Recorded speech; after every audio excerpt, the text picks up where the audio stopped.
Welcome to the Nelson Chair Colloquium and the DSNI Boston Promise Initiative panel on building a Cradle to Career policy agenda for every child. I'm Dr. A.J. Franklin, the Honorable David S. Nelson Professional Chair here at Boston College.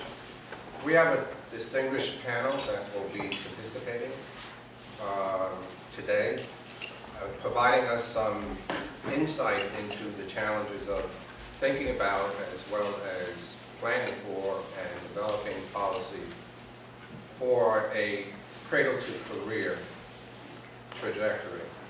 We have four distinguished panelists. Libby Hayes on my left is the Executive Director of Homes for Families, which is a grassroots social change organization advocating for housing, education, and jobs for homeless families in Massachusetts. Next to her, on her right, is Ron Dorsey, who is Chief of Education for the City of Boston. This is a new cabinet-level position that has been created by Mayor Martin Walsh in 2014.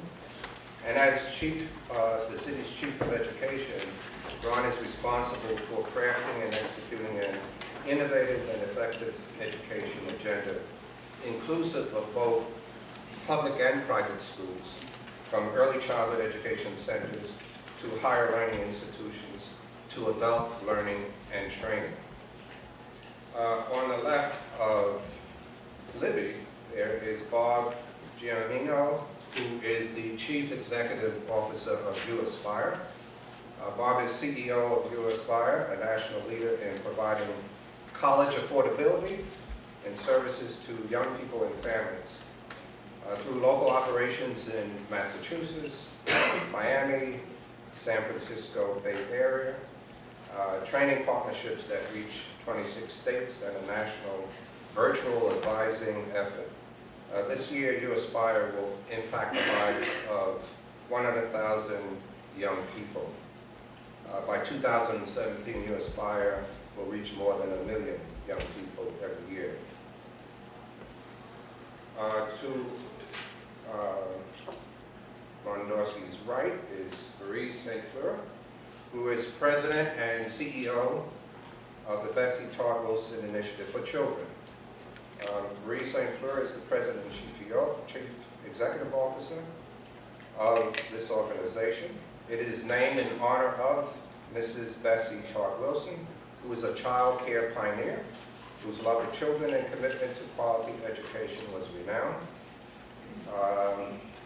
The Bessie Todd Wilson Initiative for Children strives to improve Massachusetts' delivery system for early education and care through research, policy development, communication, and outreach. So the format for today is that each presenter will have a period of time to present their views about this special issue. And why don't we start with you, Ron, first, and give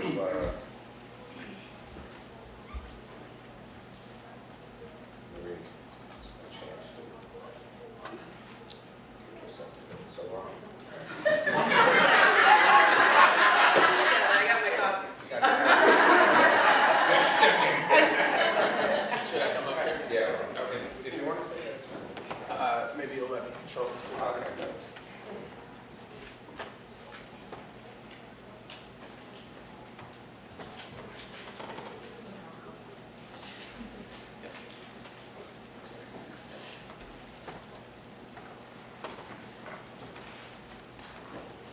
I apologize. I can barely see because I read on my phone all the time. It's blurry. First of all, Marie is always together, so you know. Pleasure to be here today. Bob and I were talking with Kristen McSwain on the way over. This is really early for me to be talking. And I have to do it more and more these days. So you will either be very underwhelmed or because I've had coffee, which I don't usually have, I will be very manic, and we will see what happens. So have told me I had 2 hours, but then this thing says I have 10 minutes, so I'm gonna do a couple of things here. I think in order to talk about some policy possibilities that relate to promise in education in Boston, I want to do a little bit of knowledge setting here to make sure that we have a common understanding of some of the mechanisms of education financing here in Boston, so that we can have that as a platform to talk about potential changes. So first of all, how is education financed in Boston? You will see 4 general categories here.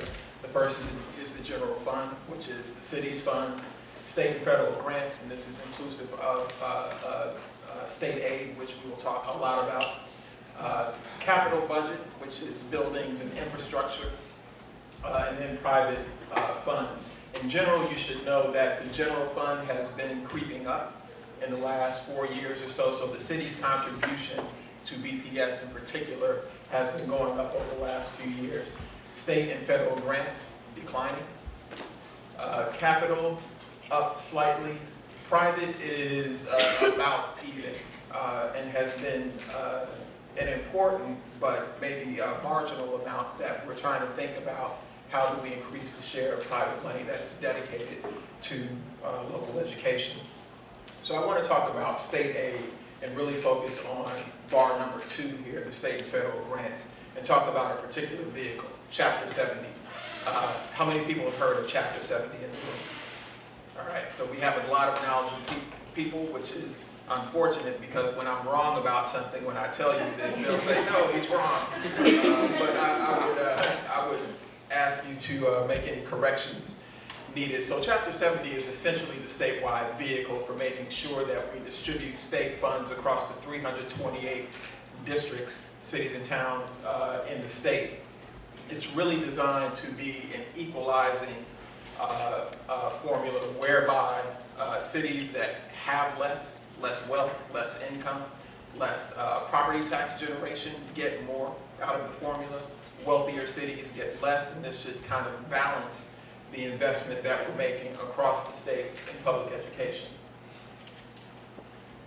Oh wow, this is good. So I didn't put all of these slides together, so it's good when fun things happen. So let's talk a little bit about how Chapter 70 is determined. First point here, the determination is really about looking at the number of students in a district by demographic category and multiplying that number of students by a set of really cost and reimbursement factors that have to do with local education. So some of these things include teacher compensation, professional development, healthcare costs, building maintenance, etc. Those costs are then aggregated to determine what the foundation budget for a city or town is. For Worcester, this is $11,666. For Newton, this is $9,611. What happens next is determining what cities can pay. And so what the state does is look at how much local tax revenue a city can generate to support local education. And this is really based on relative income and tax dollars in each city. Each city pays the same contribution rate. So the latest statistics that I was able to find were 2011. It's changed slightly, but it's 0.3% of property tax value and 1.4% of aggregate income in each city. So in Worcester, that ability to pay has been calculated at about $3,500. In Newton, the ability to pay, because Newton is a wealthier city, is $8,200. Third step is making up the difference, which is where state aid comes in. So number 1, the foundation budget minus what cities can pay is what the state then kicks in. Wealthier towns like Newton may pay above the foundation budget and pay above what the state contributes. So let's look at, oops, sorry, really fun things happen. Let's look at Boston. So Boston's foundation budget, $12,119, and this is the per pupil figure. All of these have been per pupil figures. It's estimated that Boston can pay $9,761. State aid for us is $3,382 per pupil. Now, some of you may be looking at this and saying, well, that doesn't quite equal foundation. There is, I'll try not to get too technical in here, circuit breaker money and some other money that is in here. The circuit breaker is basically special dispensation around special education where you have high concentrations of special needs students. There are additional funds that are added to the formula on that basis. And then Boston pays about $1,500 over both what it contributes and state aid for a total of $14,721 per pupil. Any questions? All right. So let's look at a couple of things here. These show a lot of the primary categories of the formula. And what you should take away from this slide is that we're seeing the foundation budget in each of the contributing reimbursement centers versus actual spending. And so you'll see the big spike at regular education where the foundation budget is still in excess of regular spending. And in a lot of ways, the foundation budget kind of overcompensates for regular education with the idea that that is the primary cost center. But if you look to your far right, there are a series of places where the foundation budget falls far short of what actual costs are. This is in health insurance for professionals and some other categories, special education teachers, and special education out-of-district placements. There's also, and I don't think it's shown here, I think this is also the case for English language learners as well. And so something is out of balance here, and I would argue that in Boston, especially for English language learners, one of the things that we need to consider is that increasingly English language learning is regular education. And so if it's out of whack in the formula, that's one argument for why Boston very likely may not be getting the resources that it needs to educate a diverse population. Chapter 70 may also not be helping us finance a healthy school portfolio. So when you aggregate those per pupil costs, go back to the $14,000 and change per pupil, you aggregate that, and Boston is getting about $200 million a year to educate its 75,000 young people. So this is not just BPS, this is also charter schools as well. Now, while that roughly $200 million has been leveled, since about FY01, the purple line shows you what is essentially a diminishing amount of funds that hit the BPS budget. And so this trend shows the aggregate contribution of Chapter 70 minus charter assessment and minus charter reimbursement. And so we've gone from roughly in 2008, a level of just north of $150 million hitting the BPS budget to now just somewhere maybe just south of $100 million hitting the BPS budget. The goal here, and you will hear a lot of maybe acrimonious commentary about this, and there's a lot of insight in that acrimonious commentary, but I think what I would like to say is that the goal is to make sure that we equitably fund the elements of quality and the elements of excellence in every setting in the city. That is district and that is charter. It's both, but we really have to figure out equitably what does each need to succeed in here, and not to, I think, fuel what this picture shows is more of a zero-sum game, and I'll talk a little bit about the policy implications of this. This is another way of looking at that preceding graphic. If you look at FY01, the amount of Chapter 70A hitting the BPS budget was about 30% of the BPS budget. The projection for next year is 9%. And so again, that really is the difference between charter reimbursement and what is hitting and what is afforded to BPS. So let's talk about a couple of policy implications here. First of all, if you are going to use your voices around state issues, there are a few things that we need you to talk about. We are currently undergoing Chapter 70 review. Sonia Chen Diaz and Alice Peich have had a number of hearings to kind of look at what we should be doing with Chapter 70 and what possible updates to the formula might look like.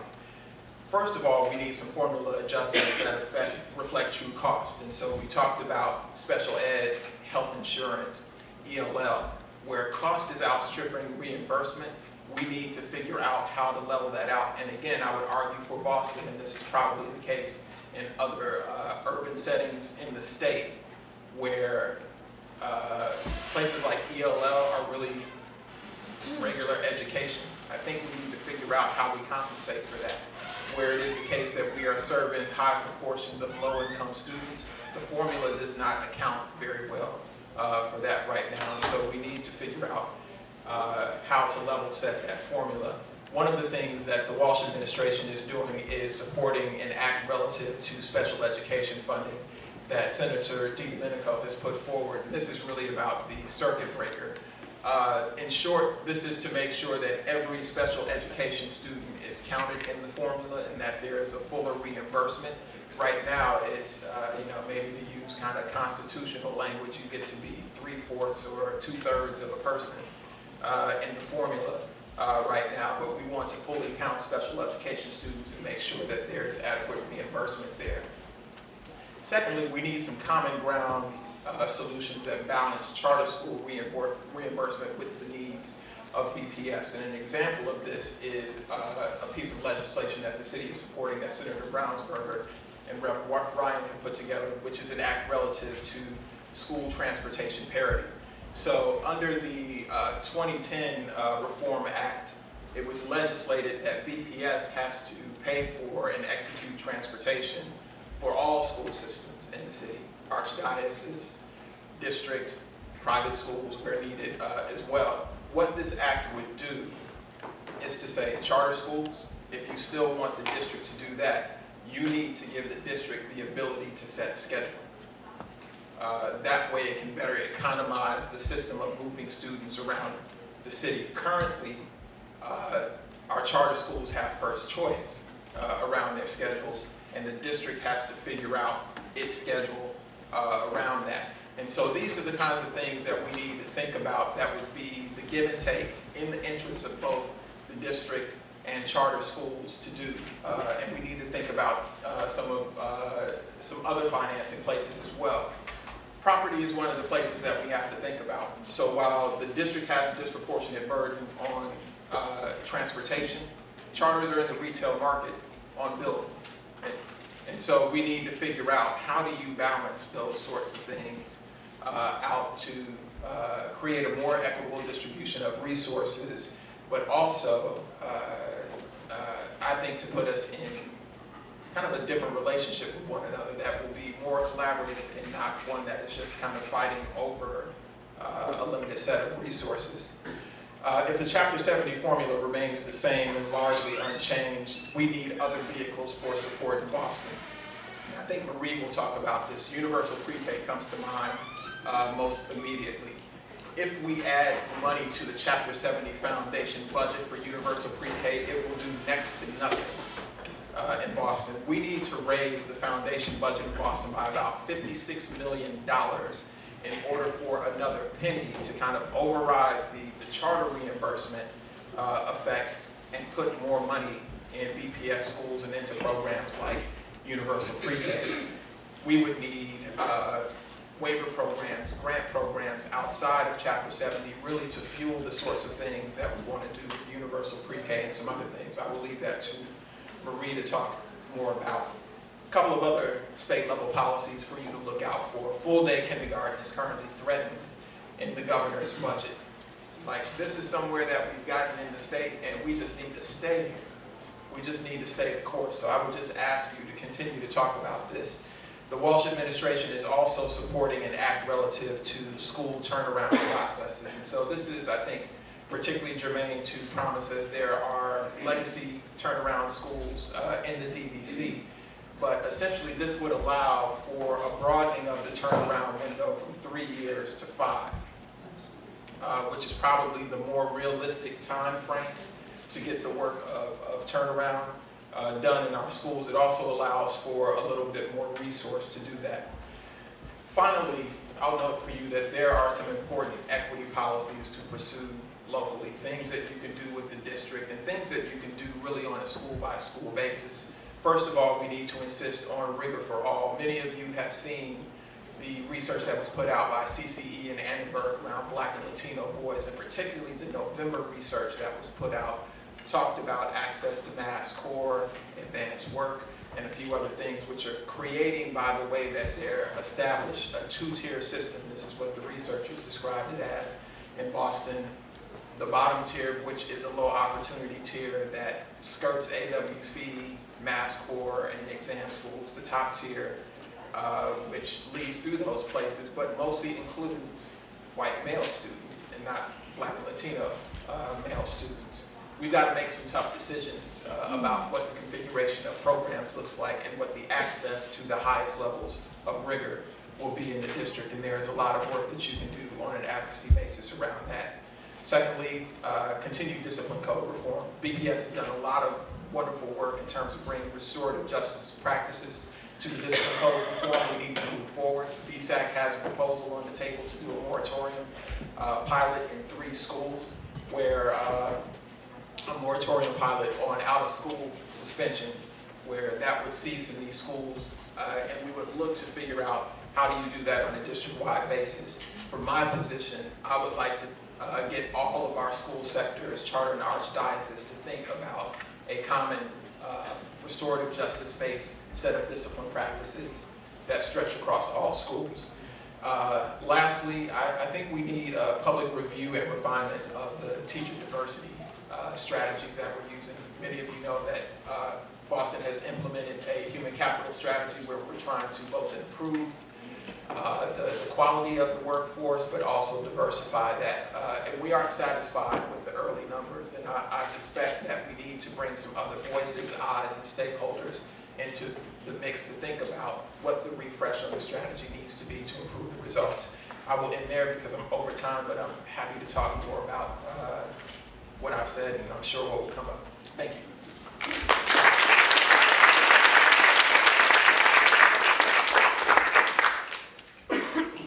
So at this time, we have Marie St. Fleur, and let me also indicate that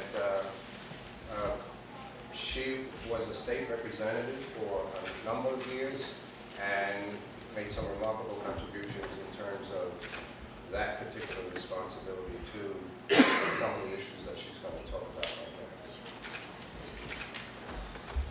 Good morning. Good morning. I hope somebody knows how to work that.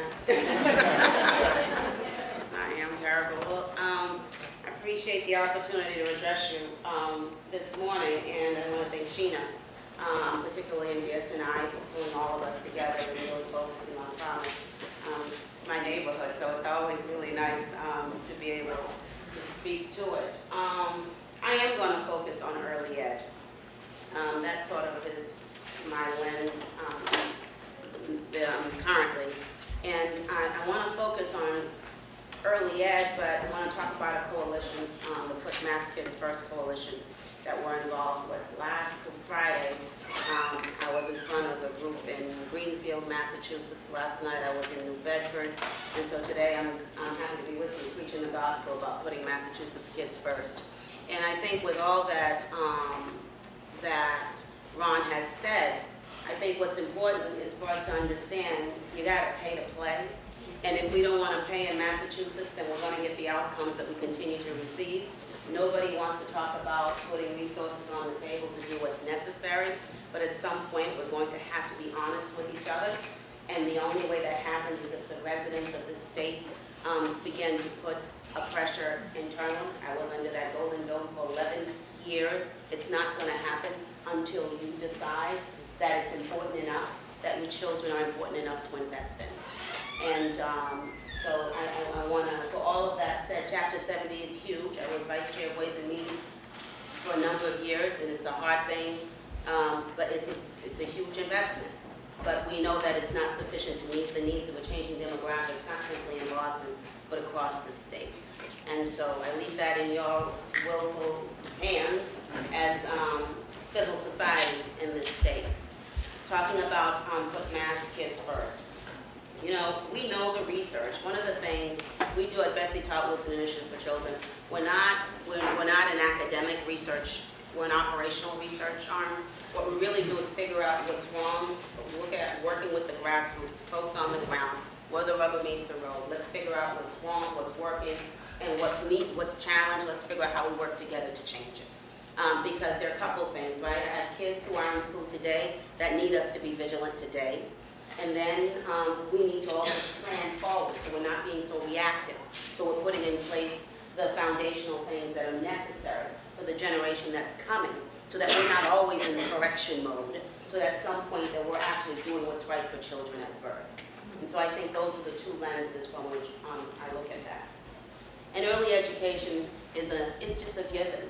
I mean, some of us are blessed to have had parents who were able to understand that from the very beginning and were able to provide us with some very active experiences as children. And some of us are not. But we as a society have a responsibility for every child. That's why we're a commonwealth. I think we need to go back and take a look at our charter and figure out how we got configured as a commonwealth versus a state, and that's that responsibility that we have for each other to do better. And so early education, all the research has said it. All of you, or many of you as I look in the room, are in the business, so I don't have to recite it for you. We know that it's not an essence of being pre-K, kindergarten, what have you. It starts at birth, and I guess we have the medical field here. They'll tell you that prenatal is quite important. But I'm going to start at that continuum. What we're asking the state to do is to stretch, that we really need to be looking at continuum from birth, because we need to get involved with our infants and toddlers. The spring research is telling us that at birth, you've got about 15 billion brain cells that are created in a child, and how that is pruned in the first 2 years of their lives provides the foundation, right? The structure for them to absorb and learn and become the human being that you want them. So if you want them to have numeracy skills, literacy skills, cognitive development, you want them to be good human beings. That is where that happens. It's in those first few years of life. You know the research that just came out that said that Latino children, if we don't get to them by the first 9 months, by 2 years, we've already lost them in terms of language skills. And I'd say that if you took a look at Haitian American children, it's a language issue, right? If you took a look at Cape Verdean children, I think you'd find similar things, and if you were to study those children as well. So we know what's wrong. We just haven't had the will to fix it. And so I'm asking you to join us and help us begin at least to set the agenda to fix it. So it's education, right? Early education is important because of the things that we've talked about, and it's also about economics. Most families, all of you here, those of you who have young children in this room, how many of you had to drop somebody off somewhere this morning? Help me, all right? In order to get them taken care of, right? You can't work without it.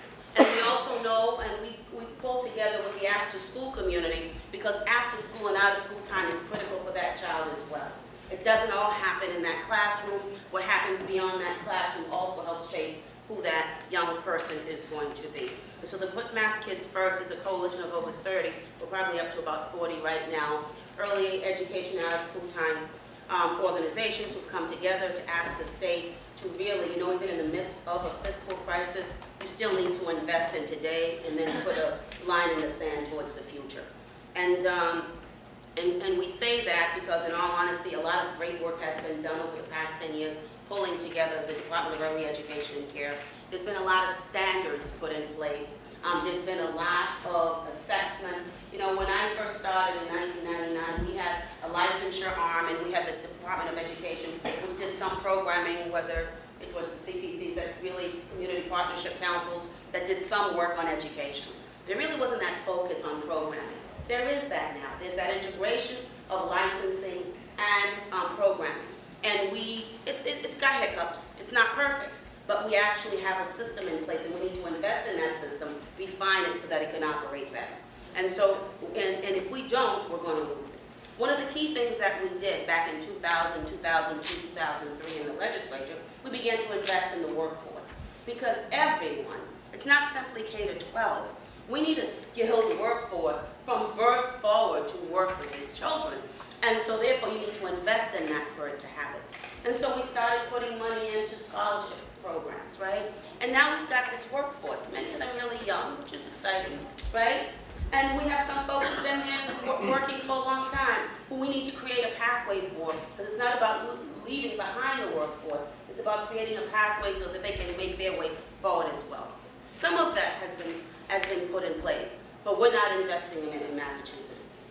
Working with Domestic Talk Wilson Initiative for Children, there was a career ladder put in place, adopted by the state, not funded. So education for the children's best outcomes is critical. Then you've got that workforce that we need to talk about, because in order to get those great outcomes, I need a great workforce. And that workforce right now is leaving 30% turnover. What business would operate in the state of Massachusetts successfully at a profit if the turnover rate of their employees was at 30%? Doesn't make sense. It doesn't make sense for children either, because if the research is right, if everybody who's all the learned folks who look at this say that children need to connect with an adult, and that consistent connection does help with who they are, then if we're every 6 months they're getting a new person telling them how to do it, how to eat properly, how to sit upright, how to play, how to share, all of that is different every 6 months. Imagine what that means for your own children personally. So what's happening to a child whose home is not as stable as yours? Well, that's the only place they're going to get that connection. So stable workforce is important for the child, but how about that for most of them women of color, linguistic minorities, the most diverse field of people you'll find working anywhere is in the early education and care workforce. We pay them between $21,000 and $25,000 a year. Is it a surprise that they're turnover? They've got to keep a roof over their head, they've got to pay for their children as well, and they got to feed their families. It's not fair. So if we really want great outcomes for children, if we want to stop keeping people on public assistance, invest in the workforce, give them what they need to take care of their children so they could be better present for yours. And so I think that's a key piece of that. And then the issue is around equity, because we've got this slice thing now. When we started in 2000, we focused on pre-K. It is a very important part of that continuum, and we need to continue to invest in it. But when we started this game, pre-K was the best political thing to sell, because I could get middle-class families and I could get poor families to all come together and say, let's get together and let's do it. And if we still need to do that, and middle-class women just to stop talking about this issue, because honey, it's expensive putting a child in child care. It's not a real poor people's issue.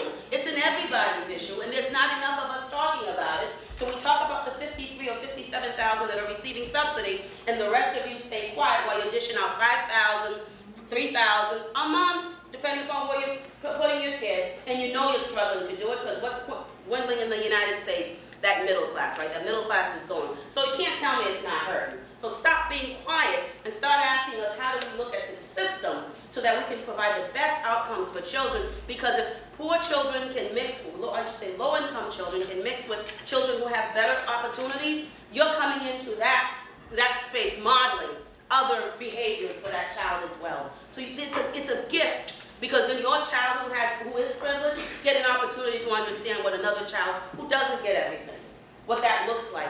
I think it's a gift for your children, it's a gift for the children who are underserved. And so we need to really have a larger conversation about that. Put Mass Kids first. Our focus is really stabilizing what we have for low-income children across the state.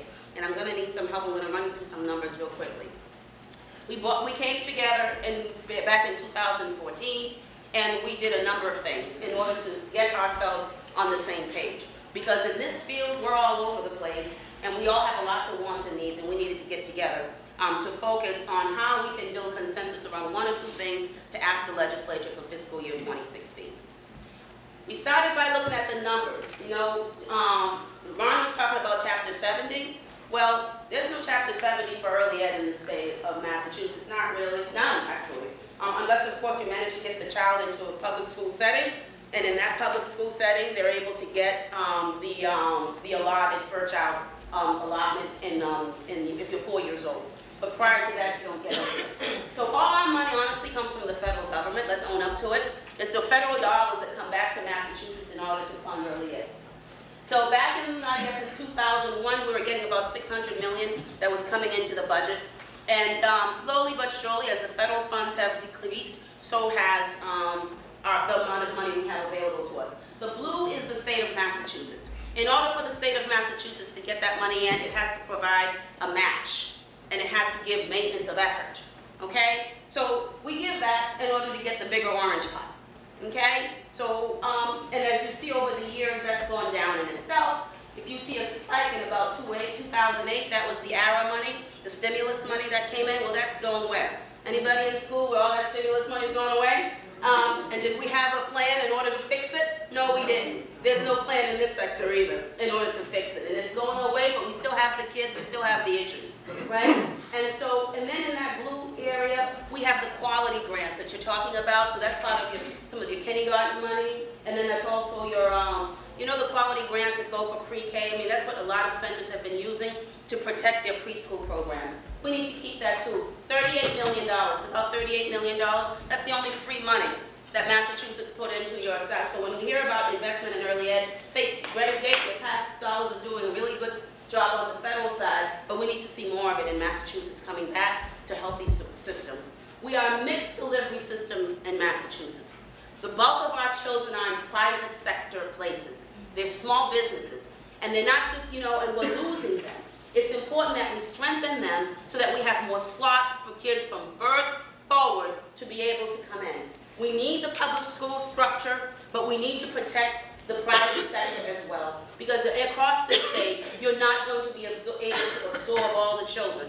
Either middle class, low income, whatever, get them into public schools to do it. There's no way, and I don't imagine anywhere in my life that we're going to come up with the billions of dollars that are necessary in order to realize that. So let's fix the small businesses that employ 40,000 people. Over 40,000 people across the state are employed in early education and care centers across the state.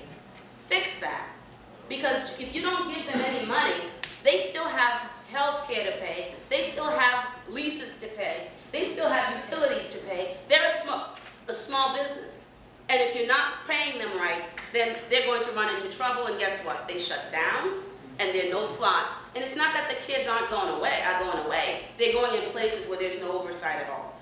And that to me is a little frightening. So this is where we were. We'll run you through it again. That shows you what $114 million decline in state funding has been over the past about 10, 12 years. All right?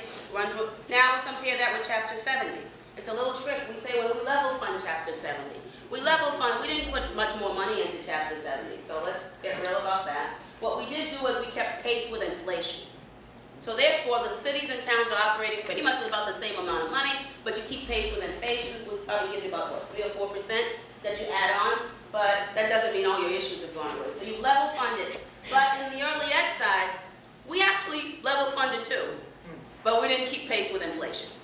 So if you didn't add for inflation, what does that mean? In essence, it's a decrease. And what we're saying right now is to the state of Massachusetts, put Mass Kids first and saying, look, you've taken about $115 million out of it. I know that it's tough times, but we need to stabilize this because we can't find teachers who want to come into our classrooms right now. And we're running into trouble, and some of our businesses are closing. Help us put some money in the salary reserve, and let's stabilize everybody. And then let's point towards quality. All right, so I want to show you the money again so you understand we're not making this up, and I know my time is up. If you want to, if you want to impact quality, if you want to impact policy, you must pay for it. Policy without money to back it up is toothless. All right? So if nobody shows you where the money is, it's not happening. And right now in our system, we have not put the money in place to support children. So I ask you to support the budget ask. We had the speaker, we sat down with them. This is the budget ask. One that points toward the future in terms of investment in quality, and the other that says stabilize where we are right now. Give those folks a 3 to 4% salary reserve. For 7 years we didn't, by the way. Well, let's give one this year. And then help them to stabilize. And then let's figure out how we move forward in the future and have a conversation, not simply about poor children in early ed, but a conversation that really speaks to the problem. Women are not going back home. We're working, we're in the field, we're not going to be able to be back home to take care of children full time. That dream is over, get over it.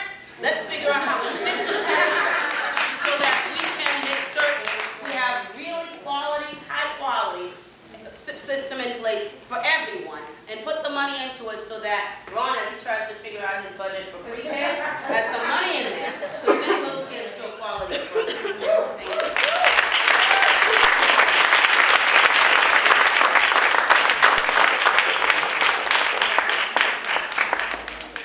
Thank you so much, Marie, for really laying out those critical see the theme here that, you know, it really starts at a very early age, and it's a foundation, it's a building block. Each generation has to build upon the other, and if it's weakened at any particular point, it's like a weak chain in the link. So it's extremely important that early childhood education is understood within the larger context. And Bob is going to talk to us now about another segment in the developmental training. One of the major conceptual focus of Promise is this developmental chain. Right? It's understanding how at each stage of the developmental cycle is critical for understanding how we get from the cradle to the career. And Bob is going to talk to us a little bit about some of the kind of high school to career. Great. Thank you very much. I actually don't have a PowerPoint. I think I might be the only one that didn't prepare one. Usually when I do prepare one, I speak way too long, so I'm going to hopefully keep to that.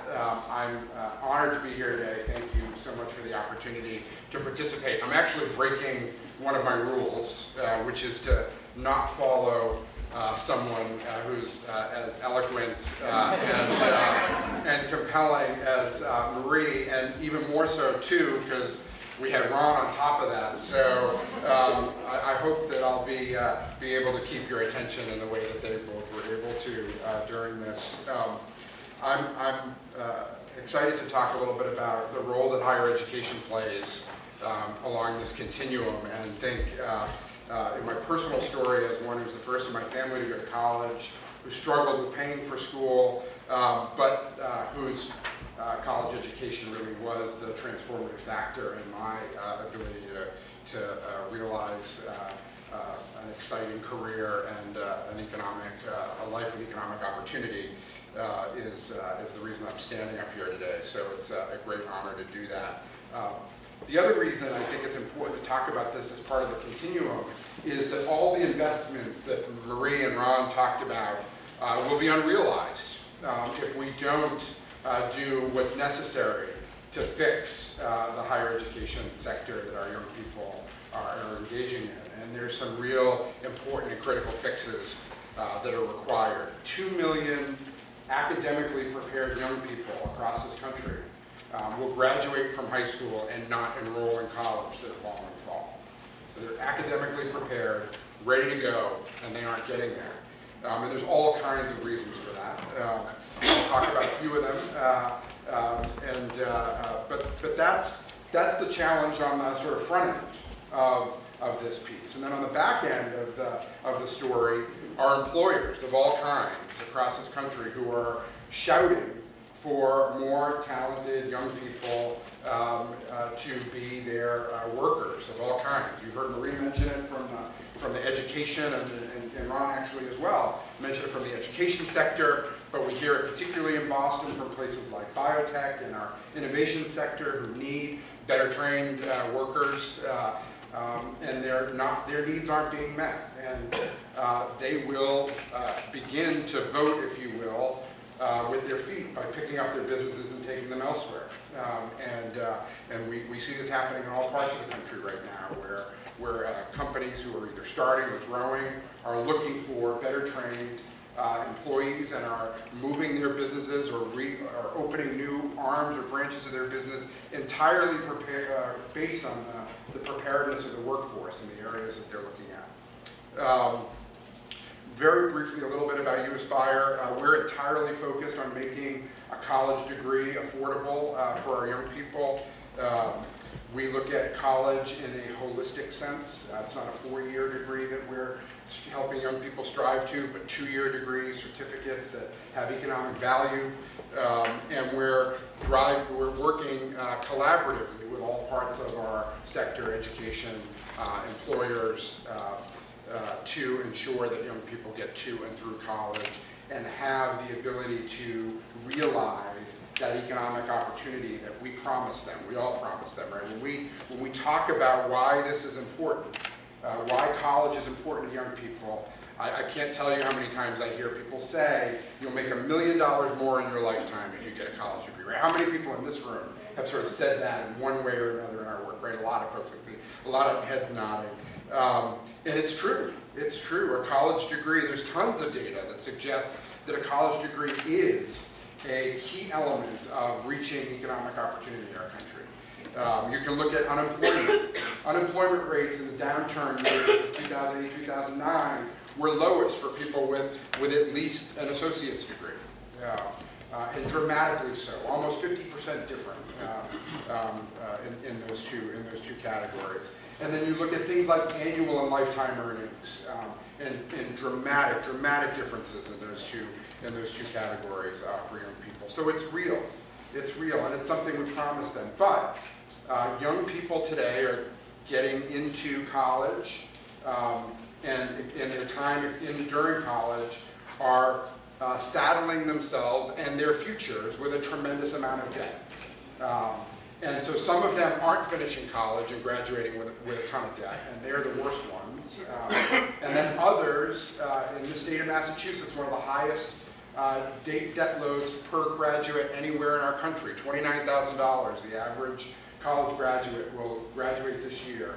And that suggests to me that perhaps the economic promise that we're offering our young people, even if they get a college degree, may actually not even be realized, right?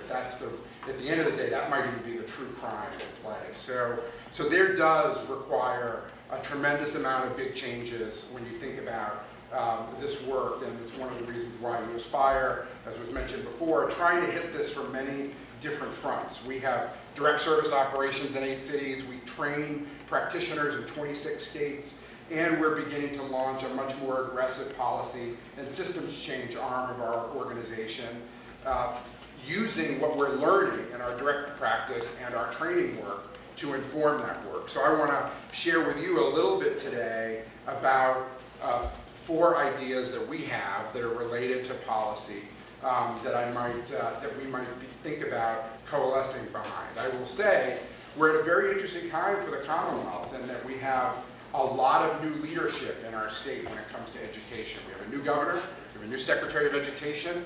When it comes to higher ed, we have new presidents at our 2 community colleges here in Boston, relatively new, 2 new presidents at both of our community colleges here in Boston. We're going to have a new commissioner of higher education in Massachusetts. So there's a huge opportunity to think about how some really great ideas might move this needle in the very near term, because as is often the case when new people come into roles, they're looking for ideas. They're looking for things that if they in fact don't already come with a set, they're looking for people like you all and like all of us to galvanize around some ideas and some things that they think they can make move. So 4 ideas that we have at Aspire and many of our partners in this work have. The first is around community college reform. We are one of the only regions in the country where it's not a fully integrated, acceptable practice that you start at community college and you transition to get a 4-year degree someplace else. Everywhere else in this country where you go, community college systems are a key element of the economic opportunity continuum in those local areas. And here, if you ask any kid that's going to community college, almost any kid that has made that decision, they feel like they've failed. They feel like that option for them is not a good one, is one that no one else thinks is a good option, right? But if you go to places like Florida, where we work with one of the best 2-year institutions in the country, Miami-Dade College, if you go to Texas or California, there are kids that are excited about that path. They understand that it's an affordable first step for them on a path to that opportunity that we're telling them is so important. And we have a long way to go in our community colleges in multiple ways to make that work. But it really does start, I believe, with sort of the branding, if you will, around that opportunity, with making that opportunity feel like a great first step for young people. And in doing so, there are a whole host of investments that need to come behind it. things like coaching and support mechanisms for students on community college campuses, rethinking the school day for community colleges, looking at how you organize in a more student-centered way a community college education as opposed to an institution-centered way, which is how, frankly, right now our community colleges more operate, and less around what the needs of a student are. And looking at things like performance-based funding, which we are doing some of here in Massachusetts, finally, but not funding community colleges based on whether a student enrolls, but funding them based on whether they persist and whether they continue to graduation. Right now, you get an easy pass if you're looking at the funding of community colleges, which, by the way, is woefully underfunded, but nonetheless, for that funding that does exist, it should be more linked to performance and less linked to enrollment, in particular because community colleges are open enrollment institutions. So that's the first, a big focus on community colleges. The second is around the topics related to curriculum alignment and remedial education. And a huge need here to look for strategies that are working in other parts of our country around ensuring that a student who gets a high school degree and enrolls at either a 2-year or 4-year school is placing immediately into credit-bearing courses. And that's just not the case, particularly at our community colleges, but also at a number of our state institutions, where students are spinning in place when they arrive at their higher education institution, spending critical need-based dollars that they're getting from the government on these courses, not earning credits, not feeling fulfilled, and as a result leaving. And it's a critical need that we need to fix. We need to look at things like what's going on in some parts of the country, in Florida where they're bringing remedial education back into the high school years, doing assessments at 11th grade, understanding where kids are at the end of 11th grade, and using that 12th grade year, which I recently had a 12th grader in my life, my son, and it wasn't too long ago that I was a 12th grader. At least I have to make myself think that. And that 12th grade year often feels a little mushy, right? It feels like it could actually be better used. At least again, and that's just might be my mind is a little mushy, but there are opportunities to do more while students are still in high school that get that transition and improve that transition into the higher education years. The third is around transition accountability. So right now, you graduate from high school in May, you enroll in high school in August or September, and in those months in between, which are critical months in that transition, no one's accountable for making sure that a student gets from high school graduation into college, right? There, in policy, there's no one that, K-12 and higher ed are typically funded differently. They're, the policy and systemic structures don't link those two. And so you just have people drop out. All kinds of people drop out of that system, and for all kinds of reasons. They don't have the money to put their down payment down. They thought they were going to have a summer job to put to start paying for school when they enrolled in the fall. The schools are sending things by email. The kids aren't using email, their school email yet. All kinds of reasons, big and small. But the challenge is that no one's accountable for that period. And so we need to think about how our policy structures can link up better, and how we can have the opportunity for some level of accountability in that transition moment, those 3 or 4 critical months that can make a huge difference about whether or not a young person who's academically ready, right? I mean, again, we're particularly focused on those students who are ready and eager to go aren't getting there. And then finally, very quickly, there's a huge body of work on the thing that we are most focused on, which is financial aid policy. We need more need-based financial aid in this state for students. We are woefully behind our peers that we would compare ourselves to. This is often one of the challenges of being thought of and seen and maybe even believe ourselves, drink our own Kool-Aid, around Massachusetts being sort of the education leaders. Well, it's true, we are. We do have some of the highest college matriculation and graduation rates in this country. We also have one of the highest divides when it comes to socioeconomic students who are getting to college and getting to college. And that is something that we need to focus on, we need to ensure. And I will tell you from being in this work for a long time, finances matter and more need-based financial aid is critical for more and more young people. So I will stop there because I think that Sheena has said like 2 or 3 times that I only have 2 minutes left. So thank you very much for the chance to speak.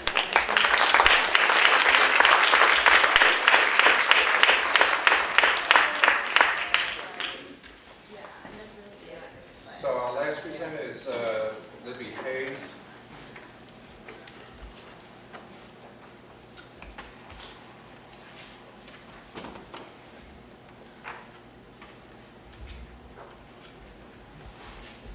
Good. Any time left? Take it up with your panel. I could listen to the panelists speak all day, so it's no problem at all. But just want to know how fast I'm going to have to talk, because I know the slides and we get through all of them. So what I hope to do in 10 minutes or less is to just give a very broad understanding of what the relationship is between homelessness and a Cradle to Career policy agenda. Helps make sure that you're aware of the policies relative to homelessness and education, be aware of some of the current Massachusetts policies relative to family and youth homelessness, and then give some ways on how you can get involved to impact change. So what does homelessness have to do with Cradle to Career? We can't talk about getting people to Cradle to Career if we don't recognize that 1 in 30 children in the United States of America is homeless. The number is huge. So it's 1 in 30, that's the average. So you have to understand that that means in some communities that's a lot lower, in some communities it's a lot higher.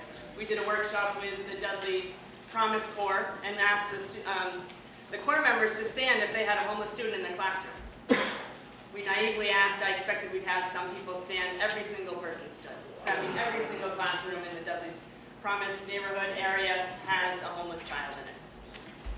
When we look at the state numbers about the number of families that are homeless in the Massachusetts statewide shelter system, this is a point in time count. So this was in October, so this was on Halloween.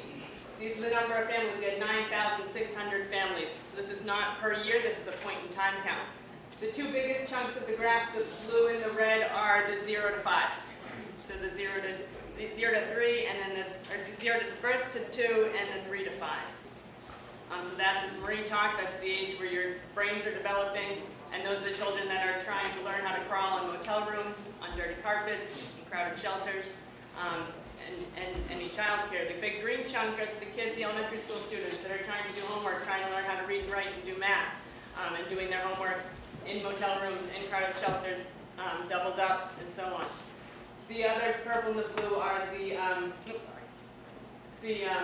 high school and then the 18 to 21-year-olds that are in the system. The school data shows much bigger numbers. It's 15,812 students across the state of Massachusetts that are homeless over the course of the year, and it's spread throughout each grade. So you don't have the, whether it's kindergarten and you're learning to share, middle school when you're in middle school, when you're trying to look at college and next steps, it's spread across all age groups.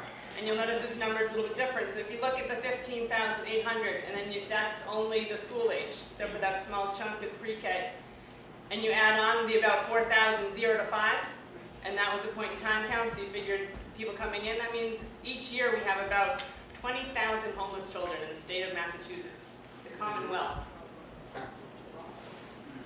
Just so you have a sense of where they're staying, when you look at the school data counts not just families that are in the statewide shelter system, and important to note with the statewide shelter system, that's only the family shelter system. That does not include domestic violence shelters, substance abuse shelters, non-state funded shelters, or families that are doubled up, families that are in foster care, families that are unsheltered living in campgrounds, and unaccompanied youth that may be bopping around in all sorts of those places. So this is the range of where we see people staying. And when we talk to people that work at the schools, think there's this mentality often that families that are doubled up are okay. They're not in shelter, they're not homeless. The schools talked about how those are the children that they worry about the most, because those are you see the highest absenteeism rates. You see kids that are so stressed because they don't know where they're going to sleep that night. The motel is the next level of worry, which seems to be, has the highest cost to it. So that seems to be the policymakers' level of worry. And those children come in, some of the teachers are saying that children aren't used to eating at tables and using forks and using plates because you don't have that option in a motel. So the biggest worry is the doubled up with the bopping around, and then you have the instability that creates, and then motels when you're living in cramped quarters and can't do homework. And the shelters, while they're not ideal, they at least know that the families are getting the supports that they need, they have the stability.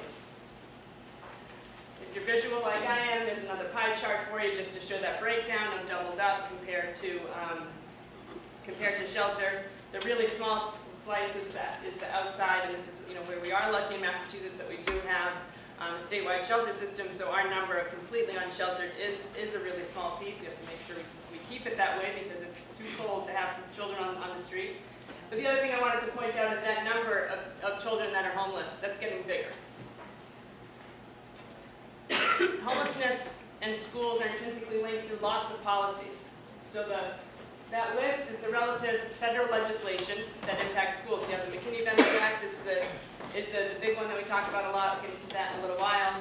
But it's food, it's nutrition, it's cost, it's foster care connections, it's Head Start, it's Individuals with Disabilities Act. All sorts of that make the schools accountable to the rights and the well-being of homeless children.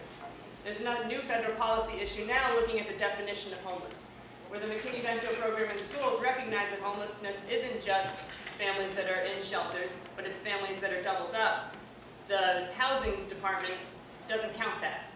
What Massachusetts is trying to do is to align with the federal resources and to really look at just the groups that are in shelters and not looking at the doubled up piece.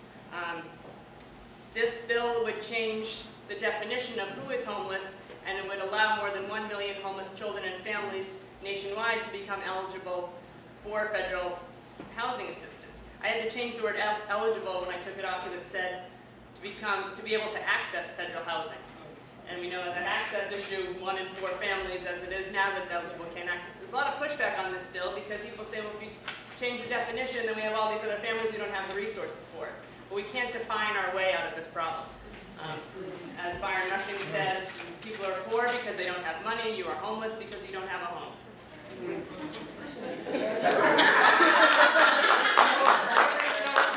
the definition all you want doesn't mean that child is going to have a place to go home at night. So the McKinney-Vento program. This is a program that provides the legal protections for children that become homeless, that mandates that they can stay in their school in the community that they became homeless from.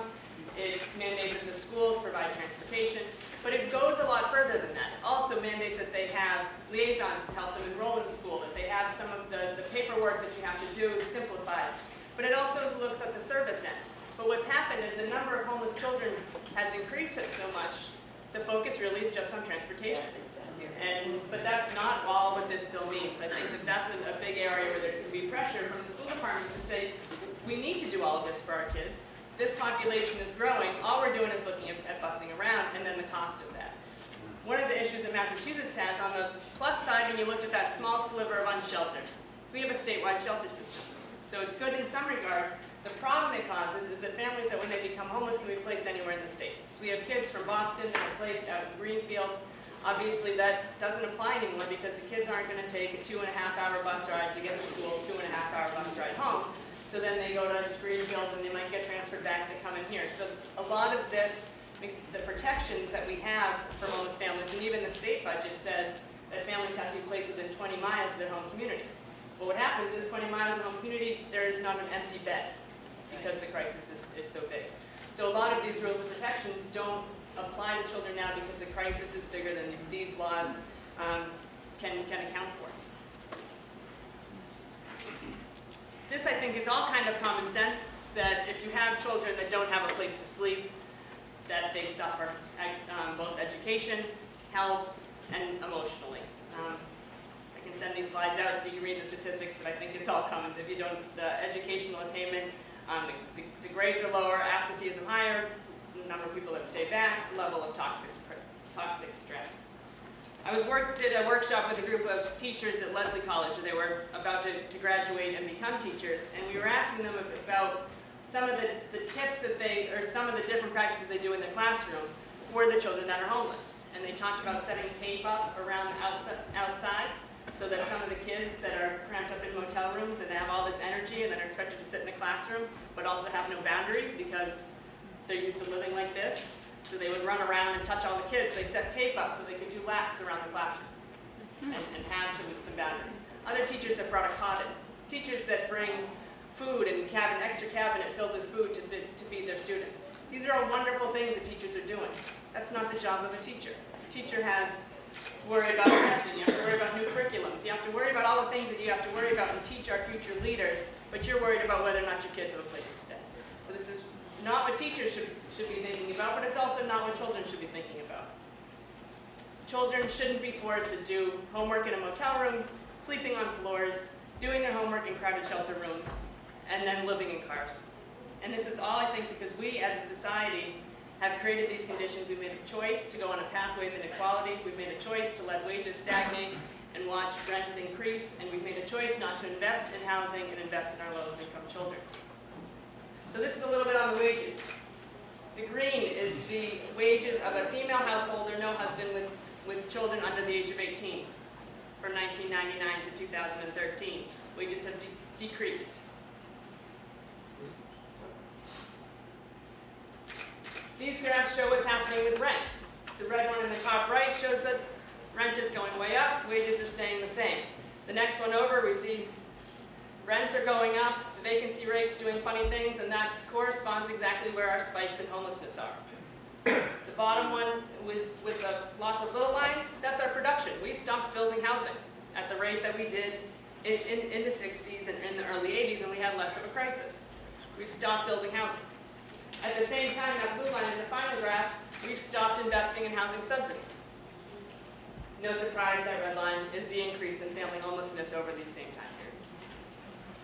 So basically what we're telling families is we're not going to give you subsidies, we're not going to build housing, you should just get a job. But we look at the wages, most of the wages in the careers that we have here, especially without a high school diploma, aren't paying enough to afford rent. So you think then, get a job and raise a lot of money. Well, this is what we've done to work programs. We've seen a decrease in work programs, and the darker blue line is the work programs that are targeted at the lowest income people with lowest education levels, which have been practically taken away. So we're telling families, get a job, increase your income, make it work, but we're not giving them the supports to do that. It's no surprise at the same time, that's the number of families in poverty in this country is increasing drastically. So what happens is the solution to the problem has become drastically more expensive. The gap between housing and rent used to be like that. So the subsidy would have to be like that. The number of families that needed it was here. Now the number of families that needed is here, and that gap is like that. And that's not even mentioning the child care subsidy that we covered earlier. So what are we going to do about it? I left all of our budget priority sheets out there, so I don't need to go into the details, but we need to address the shortage of housing. And we need to address that gap between wages and rent. Housing subsidies is the easiest way to do that, both to increase the gap and have families have mobile vouchers, but we also need to build housing. You can't build housing and keep it affordable. The Massachusetts Rental Voucher Program can help do that. Until we have an adequate stock of housing, we have to have the safety net of shelter. We can't have children sleeping in the streets of the Commonwealth. So we need to have access to shelter, adequately funded shelters, not motel rooms. And we need to have flexible funding so that we can stop families from coming in, we can provide cheaper alternatives to get them out, so we have flow in the system so that the students in your neighborhood are not being placed in Greenfield in September when their families become homeless. Additional budget items more focused on prevention, on affordable housing and public housing, and also economic supports and workforce development, including child care, including TFDC, including workforce programs. There's also a bill that's a budget item. There's a bill that's passed, the first one in the country, to protect homeless youth. Homeless youth is a field that it's this new thing now. It's a new thing that used to be funded adequately back in another time, and we chose to disinvest in it. And guess what? Now we have a problem. But this is a bill was passed in January. It was the governor Patrick signed it on his way out of the office, and this will give funding for it to set up places for youth to stay. Legislation, that list is out on the table. I was going to pick some to read to you, but then they're all really good. It's amazing. In that 5,300 bills, there's lots of really good ones related to housing production, homelessness prevention, promoting economic opportunity, well-being of children and families, and then there's a bill to really look at how do we have someone to oversee all of this big change and really coordinate across the state agencies. So the things that we can do, or we try to do and encourage all of you to, is individual and student advocacy. You have a family that's homeless that's in your schools. Call your legislator and tell about them. You have a family that's in place in Greenfield. Call the state and say we need to get this family back. Raising awareness in your network, telling people about it, letting people know how big of a crisis. Community advocacy, if we need housing, all you hear about with new housing is that everyone goes to the hearings and not in my backyard, we don't want affordable housing. We need everyone here to go to those hearings and say, yes, I want places for my students to live, for the teachers to live, for the daycare teachers to be able to afford. Legislative and administrative advocacy, the list is out there. Call your legislators and tell them what they support. Public awareness, we did an interview with BUR, and it was me, and it was the Undersecretary of Housing and Community Development, and a teacher called in. I have a student. She's been in a motel for 2 years. All of that, letters to the editor, all of it helps. We need to talk about it. And the main thing is dignity, respect, inclusion, holding judgment and empathy for the families and children that are facing homelessness, and letting them determine what the policies and to guide how we're going to change this.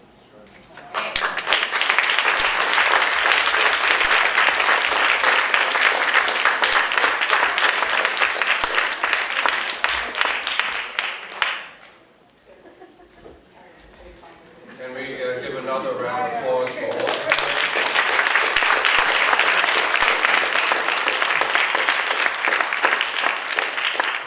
Thank you so much for all of your presentations. It's really informative, and we have a short amount of time left, and we want to open it up to any questions that people may have from the audience and the panel. So, Hi, my name is Joe Sacchi. I'm a master's student at Tufts. And something I'd like any of you to address, I'm more familiar with the upper end of the continuum, so maybe Bob. When people are talking about policy solutions to a lot of these problems, they emphasize the importance of public-private partnerships. And in a lot of ways, I don't think the private sector holds its weight. And I'm accepting the nonprofit sector from this and focus mainly on for-profit businesses.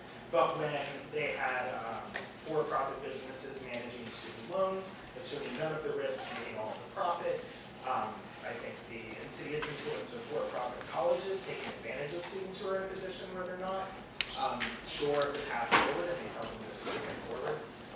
And then with mortgages and other things like that. So ways to kind of compel the for-profit sector to act in good faith and to kind of meet their end of the bargain.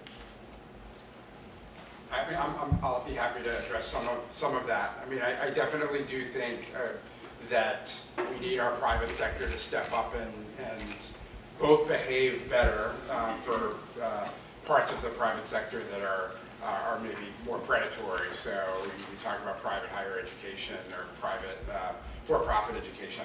I do worry a little bit when we harp on for-profit education that there's a lot of nonprofit institutions that are actually doing just as bad or similarly bad with our kids, and so I feel like let's just call them private institutions, whether they're for-profit or not-for-profit, need to be thinking about what their role is in building a better public good when it comes to higher education, and so I do agree with you on that front. I do think that we start to see here, at least in Boston, the employment sector stepping up in ways that are starting to be much more proactive around some of the continuum that I talked about on the back end of ensuring that people are getting better degrees that then lead to economic opportunity and real jobs. And State Street Corporation is in the process of funding a very big initiative related to that.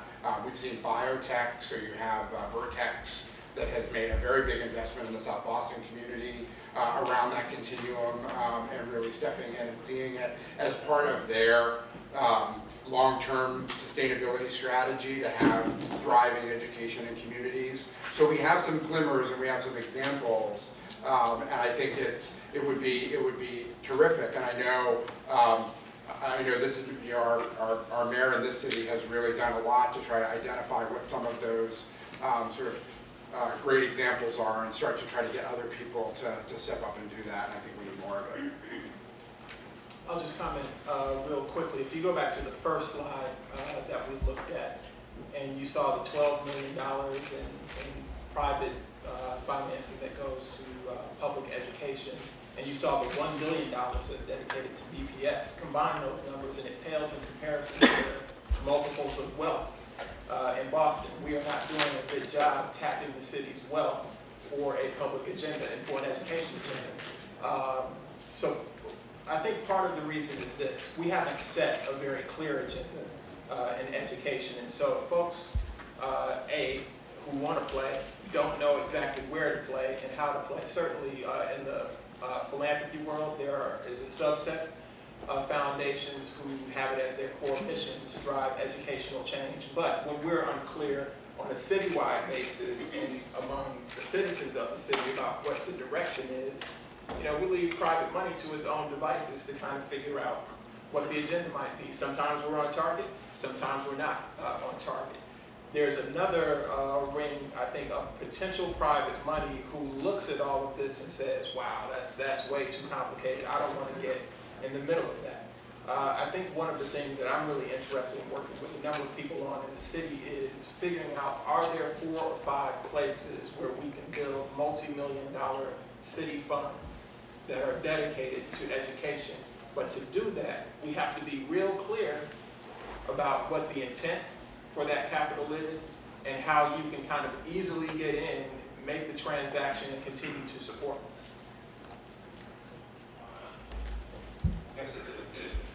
I would just like to make a quick statement and then ask a question. Thank you all for touching on some of the social determinants of health, and thank you for talking about referrals. But I think we need to widen the limits and think about from the woman to the children.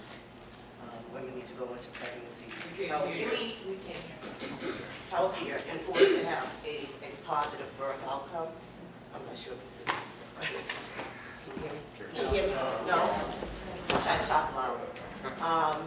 So just, again, thinking widening lens, but for Bob, you mentioned performance-based Funding of community funding. colleges.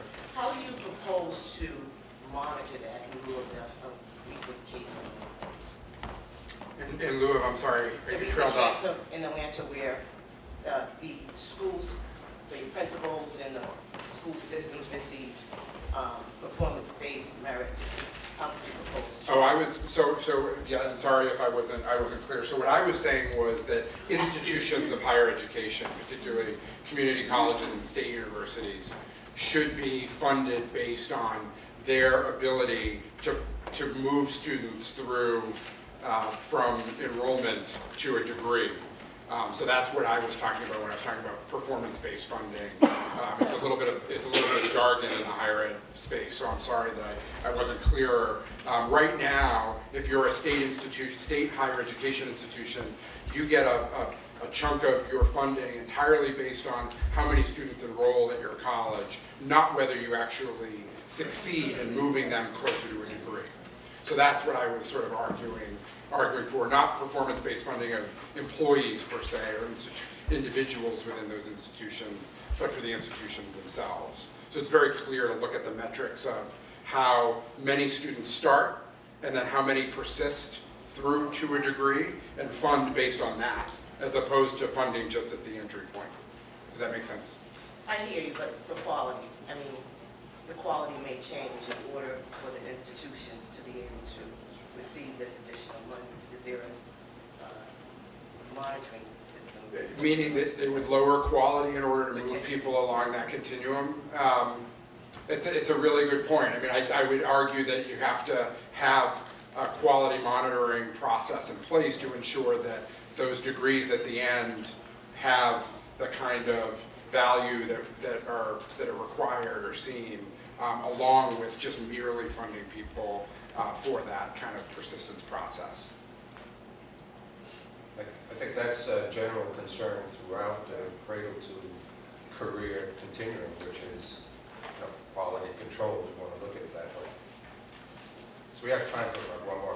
Does anyone come up with a number for Cradle to Career? How much are we talking about altogether to get our systems to a place where, you know, if you look at early childhood and you look at K-12 and, you know, you look at college transitions and you look at homelessness, and I'm sure we could add other ones to it, but I'm just wondering if each of you comes up with a number, we add them up, what does that look like? And where are we proposing the money to come from? Are we talking about raising taxes? Is that the bottom line? You know,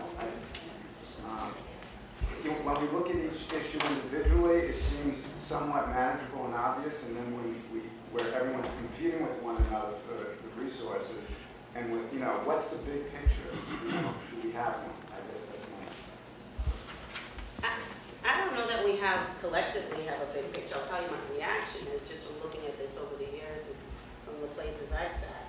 I mean, some people don't agree with me, but I think that we need to look at the money that's in the system and how it's being spent. Because from my experience, sometimes we replicate services to people who are in need over and over. I can have one family and have at least 4 or 5 different social workers, 4 or 5 different housing advocates, 4 or 5 serving that same family. And by the way, they're tired of everybody just knocking on their door and wanting to know what's going on with them, and they've shut down. So the system, the way it's currently used, is not effective. So I think that even if we begin to do that, I think it's really looking at, we need to shift the way human services is delivered. And it's tough to do that because we have a lot of stakeholders. And we have a lot of people who are invested in it continuing to behave the way it is. So I think the first thing is to really, and I think the Globe did an analysis a few years ago of a family who had a lot of problems, in the justice system. And they took a look and did this spreadsheet and took a look at each kid and took a look at the number of people that were coming. And when you totaled up that money, the amount of money that was being spent on that family was astronomical. It really was. And so I think if we start there and really begin to rethink how we deliver and support families, and then back out of that, then figure out how many families we need to help, what the gap is. I think then you can figure, I don't really believe that it will be as much as we think. I think first is looking at it across the spectrum, because the child that I have that's homeless, somebody's paying for some sort of housing, if they're lucky. It's provided, somebody's getting some sort of housing, whether it's at Horizons for the Homeless, whether they're getting a voucher somewhere. That person is probably working, who's homeless, is probably working. A lot of people that I've run into actually who are homeless actually are working.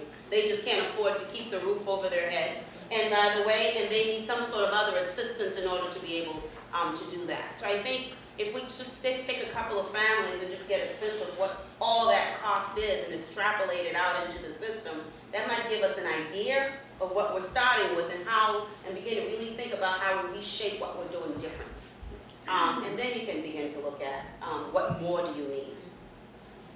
Can I just quickly add to that, which is, I also think we need to start to shift in some ways, and we might not be able to do this across the entire continuum, but we have to start to think about having more of an investment mentality, which means that there will be a return at some point, right? So if you think about all the things that we've been talking about, if any of these start to move in some direction, you start to have things like better employment, greater wages, which then lead to more taxes, which then means that there's more, hopefully more to reinvest into the system to create and the resources that we need for all of this to work more effectively. And so if we obviously might not be able to double down on all of this continuum simultaneously, but we can do some things along the way that might sort of start to lead to that. I point in particular to one of the initiatives that Mayor Walsh is leading, that Ron is involved with around college savings for younger kids. I think that's a critical sort of thinking of, that's not something that's going to pay off right away, right? I mean, that's something that will have payouts down the road. And every business works that way. We all, there's not a single business that isn't thinking about how you invest in what's going to be good for that company down the road, but we aren't doing that enough right now. So Just one quick comment on this. So, never seen the number, but what we need is really dynamic.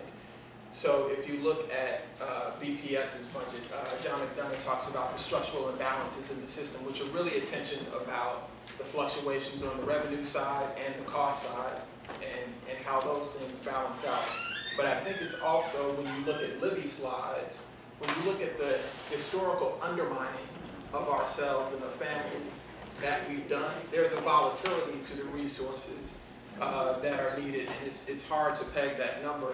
For me, there's a public conversation that needs to be had locally, statewide, and nationally about what the purpose of Commonwealth is and what we all put into the coffers. What are we going to take off the table for families? And it's not everything at once. There will be hard decisions to make, but what are the most powerful investments, to Bob's point, that we make to start to take some things off of the table that create exposure and vulnerability for families? Whatever the number is politically unpalatable. So that said, community voice is even more important then, because we've got to figure out how to start to short circuit the discussions around political expediency where these things come up. But I'm gonna have to.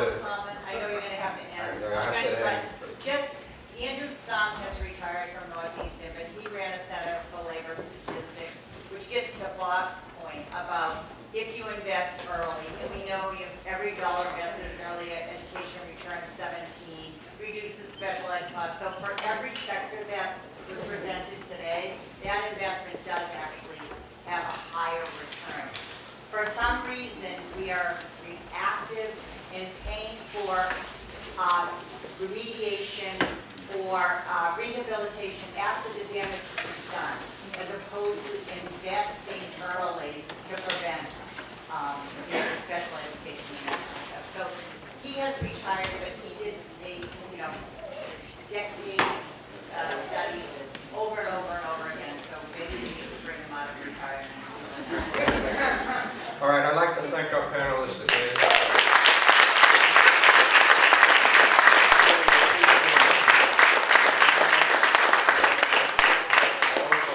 I'd like to thank all of you for joining us this morning. It is just the beginning and really a continuation of the conversation that has been going on for a while. I hope you all continue to take the information provided today and convert it to action and work on these policies. Thank you again.